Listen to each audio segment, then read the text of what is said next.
Hello दोस्तों, आप सभी का स्वागत है आपके अपने परिवार मैथ मस्ती में। मैं हूं आलोक सिंह आतिश और आज के इस वीडियो सेशन में हम लोग बात करने वाले हैं बल, संवेग और आवेग की। जी हाँ दोस्तों, आप लोग इससे परिचित होंगे, लेकिन आपके एग्जाम में बल और संवेग में एक संबंध होता है वो पूछा जाता है, संवेग और आवेग में संबंध होता है ये पूछा जाता है, और आपको इसका फॉर्मूला याद करना पड़ता है, रटना पड़ता है। तो आज के बाद से आपको इस फॉर्मूला को रटने की कोई ज़रूरत नहीं है दोस्तों। उससे पहले मैं आपको बता दूं कि ये आपका कंप्लीट साइंस का कोर्स धुरीना ऐप पर अवेलेबल है, जो अभी आपको अगले 3 दिन के लिए 199 रुपये में मिल रहा है। और इस कोर्स में आपको फिजिक्स, केमिस्ट्री और बायोलॉजी तीनों का चैप्टर वाइज वीडियो मिलेगा। साथ ही साथ अभी आपको इस कोर्स के साथ 500 प्रीवियस ईयर इंपॉर्टेंट क्वेश्चन का ई बुक भी मिल रहा है। दोस्तों, मैंने इस कोर्स की लिंक नीचे डिस्क्रिप्शन में डाल रखा है, आप जा करके चेक कर सकते हैं। दोस्तों, जब हम लोग बल की बात करते हैं तो आप लोग बहुत पहले से वाकिफ़ हैं कि सर बल को हम लोग क्या कहते हैं, F कहते हैं, और इसके लिए फार्मूला लिखते हैं ma लिखते हैं। फार्मूला क्या लिखते हैं सर, ma लिखते हैं। अब आपको पता है कि ये जो बल का व्यंजक है ये कहाँ से आया है, ये फार्मूला, तो आप कहते हो सर कि ये न्यूटन के सेकेंड लॉ से आया है, न्यूटन के सेकेंड लॉ ऑफ मोशन से आया है। मतलब क्या कि न्यूटन के दूसरे गति नियम से आया है। दोस्तों, इसके बाद हम लोग पढ़ते हैं बल के बाद कि सर संवेग भी होता है। क्या होता है, संवेग भी होता है। इसको हम लोग मोमेंटम बोलते हैं, इसको हम लोग क्या बोलते हैं, मोमेंटम बोलते हैं। और क्या कहते हैं कि सर इसको रिप्रेजेंट करते हैं किससे, P से, और फार्मूला क्या लिखते हैं, mv। P इक्वल टू क्या लिखते हैं सर, mv लिखते हैं। और इस mv का मतलब ये हुआ कि द्रव्यमान अगुना वेग, द्रव्यमान अगुना वेग, ये चीज़ हम लोग कहते हैं। मतलब क्या कि किसी वस्तु के द्रव्यमान और उसके वेग के गुणनफल को हम लोग क्या कहते हैं, संवेग कहते हैं। और फिर हम लोग जब आवेग की बात करते हैं, किसकी बात करते हैं, आवेग की, तो हम लोग क्या कहते हैं कि सर इसको इंग्लिश में इम्पल्स कहते हैं। क्या कहते हैं, इम्पल्स कहते हैं। इसको या तो हम लोग I से रिप्रेजेंट करते हैं या फिर J से रिप्रेजेंट करते हैं। और हम लोग क्या कहते हैं कि सर किसी वस्तु पर थोड़े समय के लिए जो लगने वाला बल होता है और जितने समय के लिए वो बल लगता है उसके गुणनफल को हम लोग आवेग कहते हैं। मतलब क्या कि किसी वस्तु पर थोड़े समय के लिए बल लग रहा है और जितना बल लग रहा है और जितना देर के लिए लग रहा है दोनों को गुना कर देते हैं तो हम लोग को आवेग निकल जाता है। ये दोस्तों आप लोग परिचित हैं इसके फॉर्मूला से। लेकिन आइए कुछ बेसिक चीज़ की बात करते हैं। पहले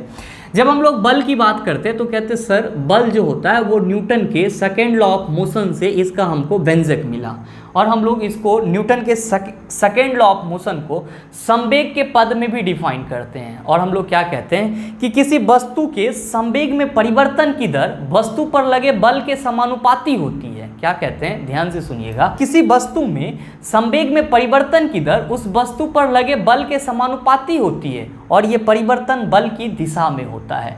ध्यान दीजिएगा दोस्तों कि अगर हम किसी वस्तु पर बल लगाते हैं तो आपको ये मालूम होना चाहिए कि हर वस्तु में द्रव्यमान होगा। जब हम उस पर बल लगाते हैं तो वस्तु क्या होगा, विस्थापित होगा। मतलब क्या कि वस्तु अपनी स्थिर अवस्था से गति अवस्था में आना चाहेगा। स्थिर अवस्था से क्या होगा, गति अवस्था में आना चाहेगा। सीधे सीधे तौर पे आप कहेंगे कि सर वस्तु के वेग में परिवर्तन होगा। मैं क्या कह रहा हूँ सर कि जब आप कहते हो कि न्यूटन के सेकेंड लॉ को संवेग के पद में डिफाइन करो, किसके पद में डिफाइन करो, संवेग के पद में, तो आपको मालूम है कि F इक्वल टू ma होता है।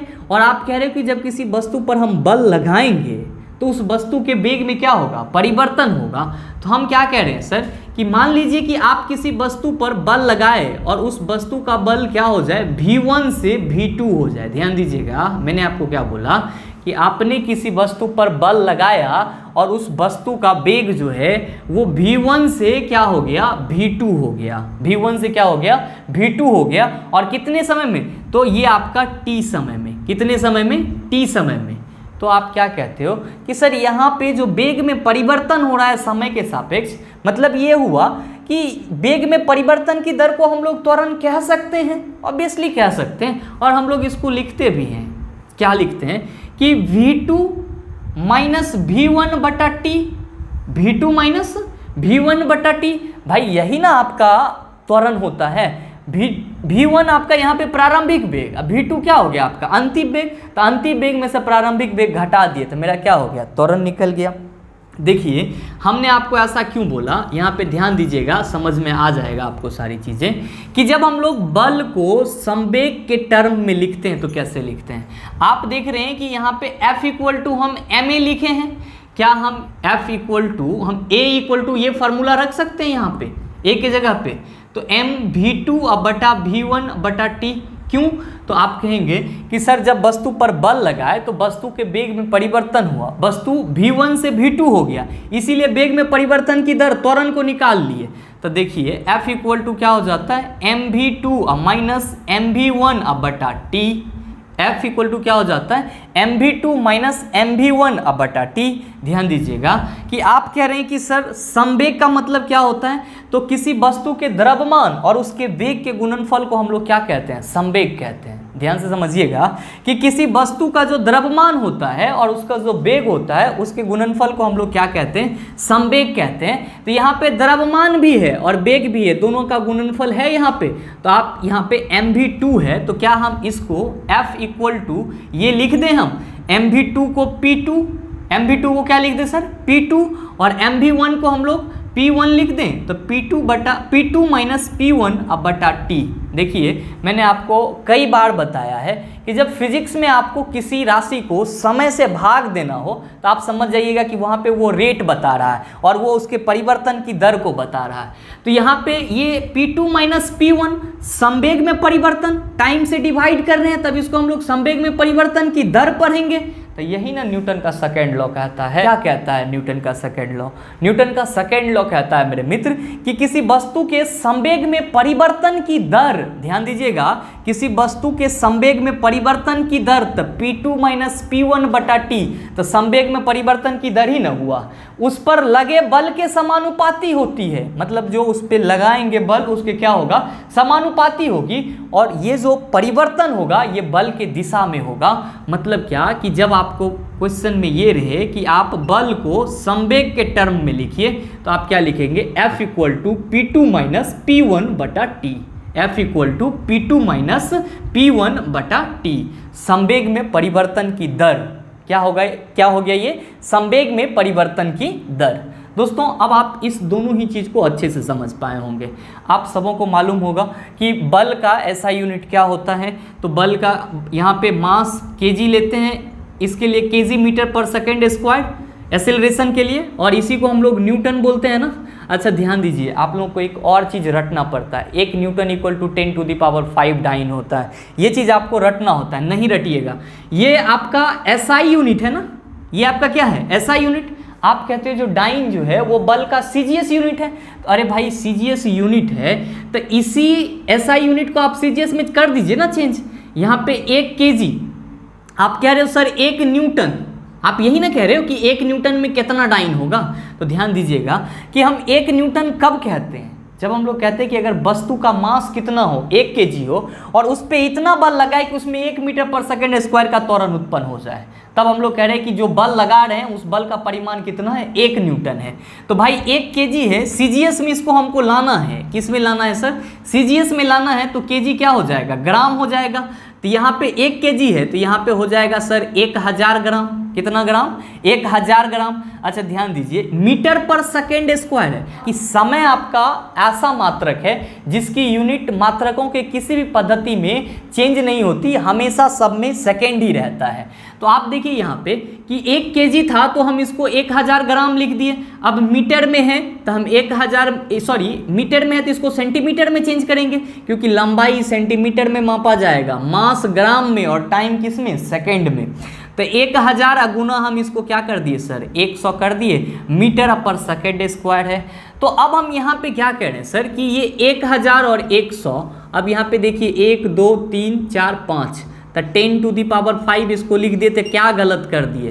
तो इसीलिए ना हम लोग कहते हैं कि 1 न्यूटन इक्वल टू कितना होता है, 10 टू दी पावर 5 डाइन होता है। 1 न्यूटन इक्वल टू कितना होता है आपका 10 टू द पावर 5 डाइन होता है। तो इस चीज़ को भी आप याद रखिएगा। बल सदिश राशि है, संवेग 100 से संवेग और 100 से सदिश। संवेग भी आपका क्या है सदिश राशि है, इसका भी यूनिट केजी और वेग का क्या होता है मीटर पर सेकेंड, तो केजी मीटर पर सेकेंड हो जाएगा। अब आइए संवेग और आवेग की बात कर लेते हैं। देखिए जब सीधे सीधे हम लोग आवेग को डिफाइन करते हैं, इंपल्स को डिफाइन करते हैं, तो क्या कहते हैं कि सर किसी वस्तु पर लगने वाला बल और वो बल जितने समय के लिए लग रहा है दोनों के गुणनफल को हम आवेग कहते हैं। और आवेग का जो एसआई यूनिट हो जाता है वो हो जाता है न्यूटन, और ये कितना हो जाता है आपका सेकेंड। तो न्यूटन सेकेंड क्या हो जाता है आपका आवेग का एसआई यूनिट हो जाता है। अब आप कहिएगा कि सर इसका आवेग का संवेग के साथ क्या कनेक्शन है।